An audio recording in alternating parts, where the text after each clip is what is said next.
Class 12 chapter third matrix इसकी introduction देखेंगे और टाइप्स ऑफ मैट्रिक्स देखेंगे। तो चलिए स्टार्ट करते हैं। मैट्रिक्स को ना हम मैट्रिक्स भी कह देते हैं। मैट्रिक्स होगी हमारी काफ़ी सारी, उन्हीं में से एक को हम मैट्रिक्स कह देते हैं। तो डेफिनेशन देखते हैं मैट्रिक्स की। A rectangular A matrix is an rectangular arrangement of the rows and column number or the function are called the element or the integers of the matrix। अगर हम रेक्टेंगुलर अरेंजमेंट कर देते हैं रोज और columns का तो हम उसे मैट्रिक्स कह देते हैं। तो चलिए एक एग्जांपल से समझाती हूँ। एक हमें ए मैट्रिक्स दे रखी है 3x3 ऑर्डर की। जो हमारे पास ए मैट्रिक्स जैसे कोई भी मैट्रिक्स दे रखी है ना, अगर हम इसे डोनेट करना होता है ना तो हम उसे कैपिटल लेटर से ही लिखते हैं। तो चलिए हम आगे देखते हैं। तो इस मैट्रिक्स का ऑर्डर है 3x3। तो अगर हम इसे हॉरिजॉन्टली अगर देखें तो वो हमारे पास होती है। अगर हम इसे हॉरिजॉन्टली देखें तो हमारे पास रोज होती है, और वही अगर हम इसे वर्टिकल देखें तो वो हमारे पास कॉलम्स होती है। तो इसमें ना ऑर्डर ऑफ द मैट्रिक्स आ गया हमारे पास 3x3 जिसमें हमारे पास 3 रो है और 3 कॉलम है। तीन रो है और 3 कॉलम है, और वही जो हमारे पास ये होते हैं ये इसके एलिमेंट होते हैं। हम इसको ऐसे डोनेट करते हैं AIJ। जो हमारे पास आई होता है वो तो हमारी रो को रिप्रेजेंट करता है, जो जे होता है वो हमारी कॉलम को। तो यहाँ पे देखिए, यहाँ पे जो हमारे पास ए है ना, यहाँ पे जो हमारे पास फर्स्ट रो है तो यहाँ पे रो की जगह ना यहाँ पे 1 1 1 ही है। और वही अगर कॉलम की तरफ से देखें तो यहाँ पे पहली रो है तो यहाँ पे 1 लिखा हुआ है, दूसरी रो है तो यहाँ पे 2 लिखा हुआ है, ऐसी 3। तो वैसे ही सबका हमारे पास लिखा हुआ है।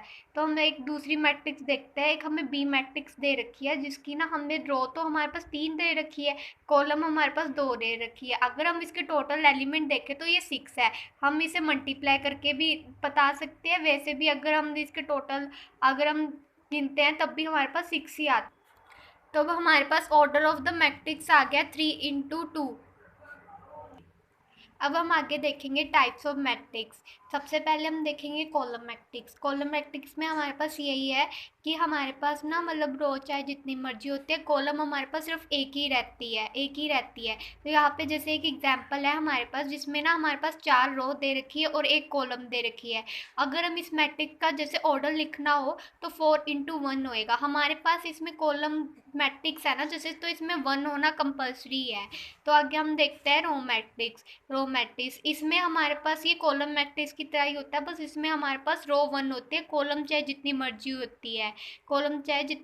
होती है। अगर हम इसका ऑर्डर ऑफ मैट्रिक्स देखें तो 1x4। तो यहाँ पे कुछ भी नंबर हो सकता है, ये 1 हमारे पास कंपल्सरी।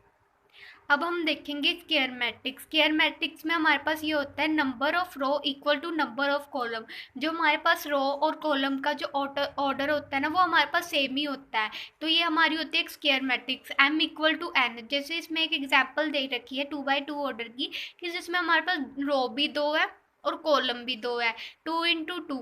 तो ये हमारे पास होगी कॉलम स्क्वायर मैट्रिक्स होगी हमारे पास। इसका ऑर्डर ऑफ द मैट्रिक्स हमारे पास 2x2 आ गया। अब हम आगे देखेंगे डायगोनल मैट्रिक्स। डायगोनल मैट्रिक्स में क्या होता है हमारे पास ना, इसमें ना ये हमारे पास एक तरह से स्क्वायर मैट्रिक्स की तरह ही होता है, बस इसमें ना हमारे पास डायगोनल एलिमेंट होते हैं, वो कोई भी एक नंबर हो सकते हैं। और जो मतलब नॉन डायगोनल नंबर होते हैं वो हमारे पास 0 0 ही होता है। इसमें ही हमारे पास कंपल्सरी होता है। और ये एक तरह से स्क्वायर मैट्रिक्स ही होता है कि जिसका रो और कॉलम दोनों ही सेम रहते हैं, दोनों ही कॉलम सेम रहते हैं। हम आगे देखते हैं स्केलर मैट्रिक्स। स्केलर मैट्रिक्स ना हमारी एक तरह से डायगोनल मैट्रिक्स की तरह ही होती है, बस इसमें ना जैसे हमारे पास वहाँ पे कोई नंबर होता था ना हमारे पास डायगोनल मैट्रिक्स के अंदर, तो यहाँ पे हमारे पास जो नंबर होता है ना वो हमारे पास सेम ही होता है और वो स्क्वायर मैट्रिक्स की तरह ही होता है। और इसमें नॉन डायगोनल एलिमेंट हमारे पास 0 0 होता है।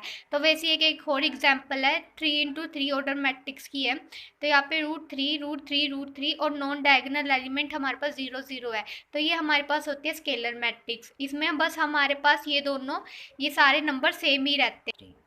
अब हम आगे देखते हैं आइडेंटिटी मैट्रिक्स। आइडेंटिटी मैट्रिक्स ना हमारी एक तरह से स्क्वायर मैट्रिक्स की तरह होती है, डायगोनल मैट्रिक्स की तरह ही होती है। इसमें बस हमारे पास पता है क्या होता है, हमारे पास जैसे उसमें ऑप्शन थी कि यहाँ पे कोई भी नंबर हो सकता है हमारे पास डायगोनल मैट्रिक्स में, इसमें हमारे पास सेम नंबर होता है। पर ना इसमें ना एक कंपल्सरी है कि यहाँ पे हमारे पास वन वन ही रहेगा, और जो हमारे पास नॉन डायगोनल एलिमेंट है वो तो हमारे पास जीरो जीरो ही रहेगा। इसका ऑर्डर ऑफ मैट्रिक्स है 2 × 2। ये हमारे पास एक तरह से स्क्वायर मैट्रिक्स ही होती है कि इसका ना ये स्क्वायर मैट्रिक्स ही होती है, इसका ऑर्डर हमारे पास 2 × 2 होता है। वही अगर हम इसका देखें तो यहाँ पे डायगोनल एलिमेंट हमारे पास 1 1 1 है, और यहाँ पे जो नॉन डायगोनल एलिमेंट होता है वो हमारे पास 0 0 है। ये हमारे पास 3 × 3 ऑर्डर की। अब हमारे पास ना इसका ऑर्डर सेम ही होना चाहिए, एक तो आइडेंटिटी मैट्रिक्स के लिए, स्केलर मैट्रिक्स के लिए और एक डायगोनल मैट्रिक्स के लिए ऑर्डर हमारे पास सेम होएगा, तभी हमारे पास वो स्क्वायर मैट्रिक्स मानी जाएगी। और यहाँ पे अब हम लास्ट अपनी देखते हैं जीरो मैट्रिक्स। जीरो मैट्रिक्स को हम नल मैट्रिक्स भी कहा जाता है, जिसमें ना हमारे पास सारे एलिमेंट ही जीरो होते हैं, सारे एलिमेंट जीरो होते हैं। कि जैसे यहाँ पे एक एग्जांपल दे रखी है 2 × 2 ऑर्डर की, इसमें सारे एलिमेंट ही जीरो, और यहाँ पे भी बी मैट्रिक्स दे रखी है जिसमें सारे एलिमेंट जीरो होते हैं। तो बस ये हो चुका है कंप्लीट।